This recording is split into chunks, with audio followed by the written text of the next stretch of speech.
Maine is like the way life should be. You really have to live outside of the state before you really realize that.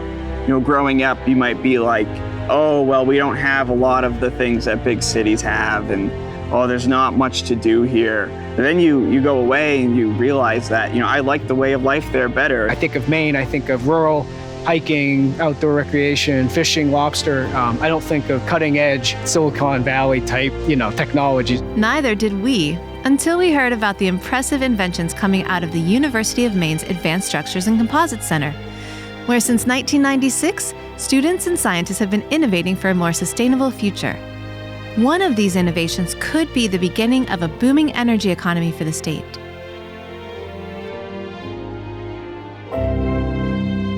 I started with a crazy idea back 14 years ago, can you float wind turbine? And the answer is yes, and we're not insane, we think we can do this. And they did. In 2013, the University of Maine built America's first floating wind turbine, marking the first time offshore wind would power the United States electrical grid. And it was built in this lab behind me, and those towers that you see here and right behind me as well was part of this project. It was such a successful project in 2013 that the Department of Energy decided to invest in us another $50 million to build a full-scale one. That's quite the investment. But it takes more than big bucks to make big innovations. 20 engineers, that's a lot of horsepower. It's the largest research team right now in the country focused on floating wind. My name is Anthony Viselli. I came to the university in 2002 as an undergraduate student in civil engineering. Basically, I've climbed my way up the ladder here and now running my own program. So I've been here 19 years at this point. Anthony Viselli, that's a person who could have gone anywhere. And we're lucky the fact that he got to stay in Maine. Jacob Ward is another wonderful student who came as a high school student to work with us. I grew up in Hamden, Maine, just down the road. Got his undergrad at UMaine in mechanical engineering and wanted to go work on offshore wind. I was kind of itching to get out after having lived in the same area, same 20-mile radius for my entire life. And I said, keep talking to me if you're interested to come back home. And one day I get a call, and here we are. He's back, and he has a family here, 2 children, and he's able to be next to his parents, and so the family can grow together. So I wanted to go into wind because I've always had a passion for the ocean, really enjoyed being out on the water. The offshore wind program here has allowed me to live in my home state, work in my field of expertise, and also feel like I'm contributing something that's going to make a positive impact. Jacob and the team at UMaine see offshore wind as a viable way to power America. About 14 years ago, the energy prices shot up through the roof in the state of Maine. Gasoline prices, if you recall, went up to $4 a gallon, and then people didn't know how to heat their homes anymore. There was big concerns that smaller communities in the state of Maine would be emptying out because of the cost of fuel. We ran the numbers, and the average family in Maine was spending close to $10,000 per year just on energy costs. So they worked with state leadership to find other, more sustainable ways for Mainers to source their power. And they landed on offshore wind. We have about 156 gigawatts of offshore wind capacity within 50 miles of the coast. That kind of wind capacity could power every home in Maine, and if every Mainer were driving an electric vehicle, it would power their cars too. That was our mission. How do we transform our energy system in the state of Maine? Luckily enough, actually, we won some contracts from the Department of Energy to develop floating technology. Why floating? Because Maine has deep waters off of its coast. If you're 3 nautical miles off the coast of Maine, you're in 300 feet of water. So you can't fix the turbines to the seabed, you got to float them. What's new about floating compared to other wind systems is that you have a foundation which is floating with mooring lines. But the beauty of floating them is you can put them beyond the horizon, nobody can see them. You can get them 20 or 30 or 40 miles offshore. Designing that system is a new technology. It has to be vetted and improved before you can use it in a commercial application. To do that, they designed the W² Ocean Engineering Lab. It's the first purpose-built lab of its kind to combine a wind tunnel with wave tech to test what really happens to vessels like oil and gas rigs and floating wind turbines out on the open sea. It's a big swimming pool.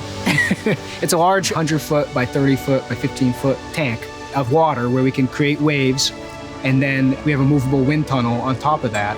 We routinely simulate perfect storms in there and have a lot of fun doing it. And now, they're making history off the coast of Monhegan Island with America's first full-scale floating offshore wind turbine.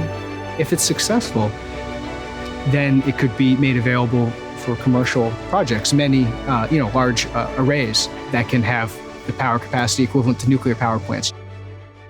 So the goal of this offshore wind program is to start small with single turbines, but eventually build an offshore wind industry in the state that will provide enough renewable energy to power the state and create thousands of jobs in the process. Because instead of spending billions of dollars on importing electricity and fuel into the state, all that will be generated in the state, and all that money will stay in the state, and we'll actually be exporting electricity. Now we're bringing in that many more jobs, and things just start to snowball and grow more and more and more. Industry came, we had two major investors, Mitsubishi Corporation and RWE from Germany. Each agreed to invest another $50 million to build the full-size unit. So Anthony is leading up a team of 20 engineers, designing an 11 megawatt turbine that's bigger than the Washington Monument, that will be fabricated here, floated about 14 miles off the coast and moored to the seabed, so off Monhegan Island. So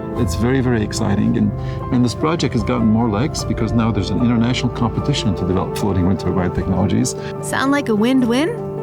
Not everyone in Maine sees it that way. The coastal communities have every right to be concerned, and this is something new, and there's a lot of unknowns. As we develop this technology, we need to do it very responsibly in close concert with those communities, because it's such a large industry. Many's livelihoods are tied to the ocean. And so, a big focus for the team at UMaine is studying how floating wind turbines could impact the environment. How do behaviors of lobsters and fish change as that unit's put in there? And also, how do we develop strategies so you can fish as close as possible to these areas? The beauty of floating wind is that you can site these further offshore, away from the areas where you have the most activity. So because you're floating, you can move, you have more flexibility in where you can deploy, you can go deeper. And right now in the Gulf of Maine, the majority of the fishing happens close to shore, as you might imagine, and less as you go further out. So that's where we're looking, and that's one reason why we went in that direction, was to have as least amount of impact as we can, as well as